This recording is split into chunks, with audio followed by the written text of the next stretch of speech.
ज्या वेळेस यश मिळतं तर ते यशाची धुंदी माणसाच्या डोक्याला भांबवून सोडते. आमची अपेक्षा आहे की हे जे काही जनतेने दिलेला कौल आहे की ईव्हीएमचा कौल हा नंतर विषय आहे, परंतु जो मॅन्डेट मिळाला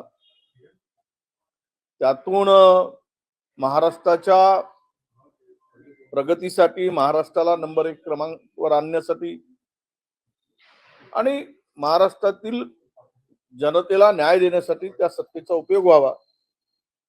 आता वारंवार ऑपरेशन लोटस म्हणजे या देशामध्ये लोकशाही शिल्लकच ठेवायचे नसेल तसाही लोकशाही आहे कुठे? अघोषित हुकुमशाहीच या देशामध्ये आता सुरू आहे. हे काय आता लपून राहिलं नाही. माणसाचा फ्रीडम हा संपलेला आहे.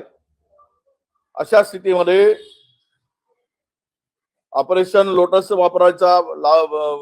करायचा हा जर काही भाजपा प्रयत्न करत असेल पैशाच्या भरोशावर, सत्तेच्या भरोशावर खोके देऊन, तर या देशातील जनता योग्य वेळी योग्य बंदोबस्त करेल असा आम्हाला विश्वास आहे. काही खात्यांचा समन्वय नसल्यामुळे भाजपच्या माहितीच्या मंत्र्यांची यादी जी आहे ती अडकलेली आहे असं त्या संदर्भात मी काय बोलणार नाही. त्यांचा इंटरनल प्रश्न आहे, तो आंतरिक प्रश्न आहे. त्यांनी कोणाला कोणता खाता द्यायचं, कोणाला कोणता किती खाता येईल तेवढं द्यायचं, हा तो त्यांचा प्रश्न आहे.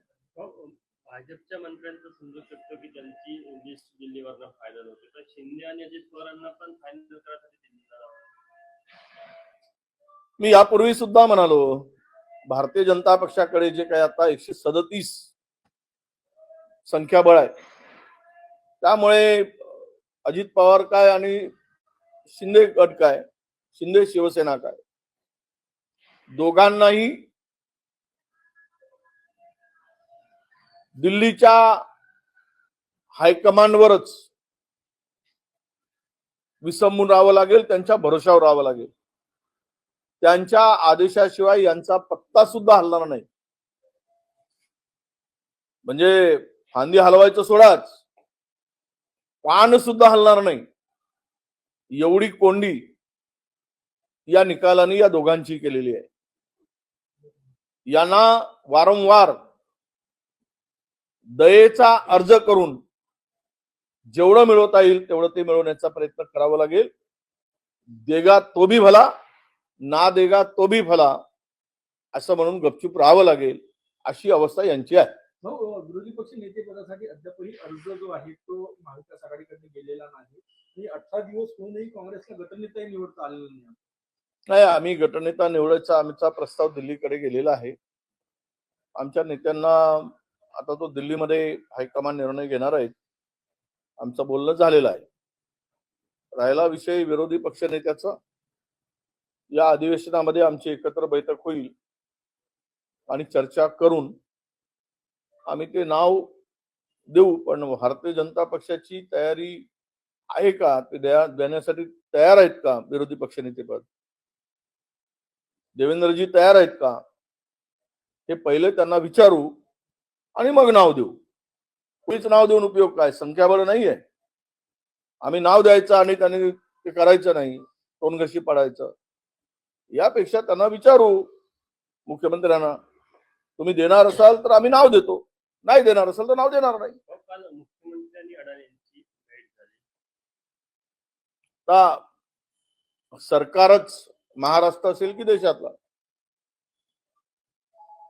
हे तुम्ही पुष्पा पिक्चर पाहिलाय? पुष्पा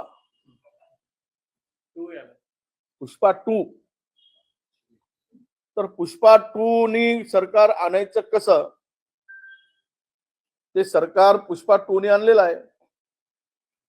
तर महाराष्ट्राचा पुष्पा 2 कोण किंवा देशाचा पुष्पा 2 कोण हे मला सांगायची गरज नाही. परभणीमध्ये तणाव आहे काही भारतरत्न बाबासाहेब आंबेडकरांच्या प्रतिमेच्या याच्यावरून. मला माहित नाही, मी माहिती घेऊन सांगतो. बेळगावला जाणाऱ्या मराठी भाषिकांना ज्या ते अडवलं जातात तर तुमची सरकार मुख्यमंत्री मराठी माणसावर अन्याय होता आणि उलगडणं देखील यावर हरवलं जातं म्हणजे बघा, हा वाद जुना वाद आहे. गेले अनेक वर्षापासून सरकार भारतीय जनता पक्षाची होती, केंद्रात होती, राज्यातही होती, कर्नाटकामध्ये, तरी पण हा वाद सुटलेला नाही.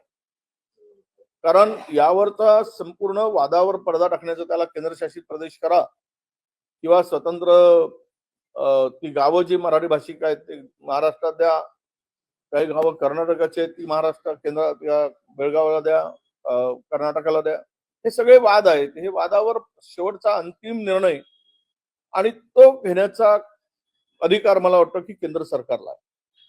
आणि केंद्र सरकारने लक्ष घातलं तर हा मुद्दा कायमचा सुटू शकतो, पण ते घालत नाही.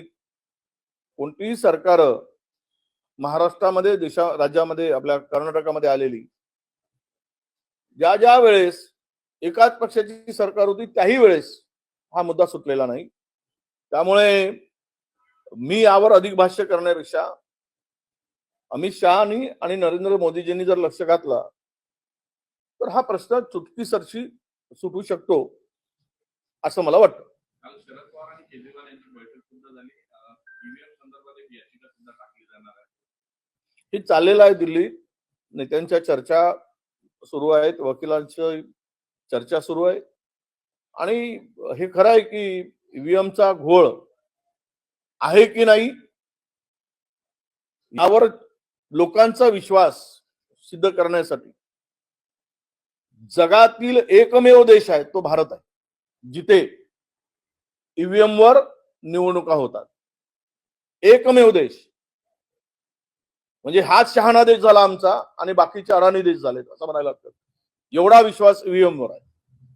सगळे देश, अमेरिकेसारखा प्रगत देश, जर्मनी, जपान, सर्व देश बॅलेटवर निवडणुका घेतात आणि आम्ही मात्र ईव्हीएमचा वापर करतो. ज्या सत्तेमध्ये येतात त्यांचा विश्वास आणि विरोधात जातात त्यांचा अविश्वास. तर मग हा विश्वास कसा दाखवायचा? तर म्हणून जगाने ज्या गोष्टी नाकारल्या आहेत ते आपण का स्वीकारून काम करतोय या संदर्भात निर्णय झाला पाहिजे आणि सर्व निवडणुका पुढच्या बॅलेट पेपरवर झाल्या पाहिजेत. ही मागणी आमची सगळ्यांची आहे. कालांतराने सत्ता बदल झाली की पुन्हा ती मागणी भाजपने केलीच होती. तुम्ही गडकरींचं स्टेटमेंट पाहिलं, तुम्ही मोदी साहेबांचं स्टेटमेंट पाहिलं. अनेक भाजपच्या नेत्यांनी त्यावेळेस बोलले ज्यावेळेस काँग्रेसची सत्ता होती. त्यामुळे ह्यावर अविश्वास जो आहे ईव्हीएम वर, तो विश्वास संपादन करण्यासाठी शेवट बॅलेट पेपरच हा अंतिम तोडगा आहे, त्याच्यावरचा उपाय आहे. आणि ते केंद्र सरकारने निवडणूक आयोगाने करावं असं आमची मागणी आहे आणि आमचं मत आहे. त्यासाठी आम्ही कोर्टामध्ये दाद मागण्याची तयारी करतो. अमोल मिटकरी म्हटले की जयंत पाटलांचे आमच्याकडे येण्याचे जुने प्रयत्न आहे, लवकरच महाराष्ट्राला गोड बातमी मिळेल. नाही, अमोल मिटकरी हा फार 50 वर्षाचा राजकारणी आहे. खूप मोठा माणूस आहे तो महाराष्ट्रातला आणि प्रगाढ ज्ञान पंडित आहे. त्याला सगळ्या गोष्टीची जाणीव आहे. त्यामुळे मी त्यावर बोलणार नाही. हो, हिवाळी अधिवेशन 16 तारखेपासून नागपूरमध्ये माहिती आहे एकाच आठवड्याचं अधिवेशन आहे. मंत्रिमंडळ तर झालेलं नाही. विदर्भासाठी या अधिवेशनातून काही मिळेल सरकार? नाही, असं हे अधिवेशन केवळ यावर काही प्रश्नोत्तरे नाहीये. हे बिलं मंजूर करायसाठी हे अधिवेशन आहे. कारण त्याला जेवढा पिरियड लागतो 35 दिवस किमान लागतात प्रश्नोत्तरे घालायसाठी. पण आता एक 3 दिवसाचं अधिवेशन शपथविधीचं झालं, त्यामुळे एक आठवड्याचं अधिवेशन हे घेण्याचं ठरलं आहे. मंत्रिमंडळही नाही आहे, उत्तर देणार कोण? त्यामुळे यावर बिलावर अधिक चर्चा होईल. फार तर लक्षवेधी काही टाकले जातील आणि प्रस्ताव एखाद दुसरा प्रस्ताव सत्ताधाऱ्यांचा आणि विरोधकांचा एवढाच कामकाज त्या ठिकाणी आता दाखवलेला आहे.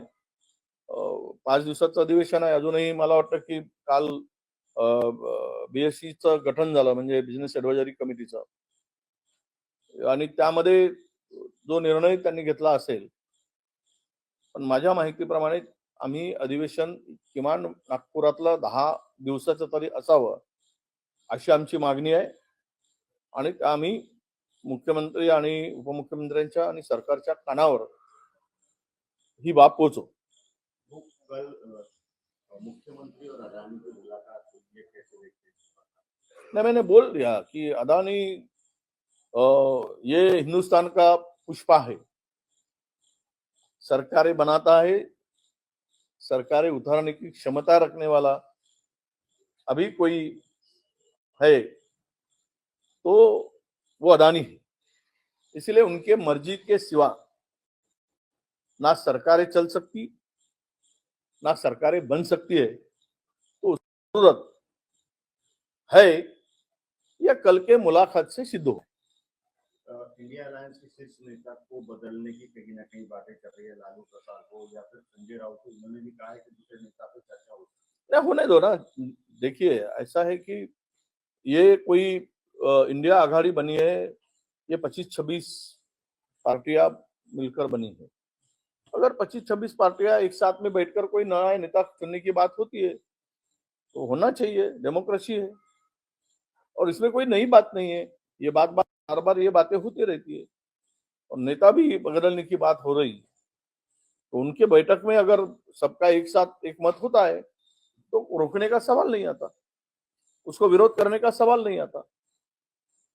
बेड़गांव में भी जो एनटी के ऊपर से जो चल रहा है उसको संजय राउत ने कहा है कि वहाँ कांग्रेस की सरकार है, उसके बाद भी मराठी भाषी लोगों को अंदर नहीं, देखो कांग्रेस की हो या बीजेपी की हो, संजय राउत को ये पता है, संजय राउत को भी पता है कि बीजेपी की सरकार भी थी, ये भी तब उनके साथ में थे केंद्र में, राज्य में भी, तभी भी ये विषय को लेकर ये प्रश्न छूटा नहीं था।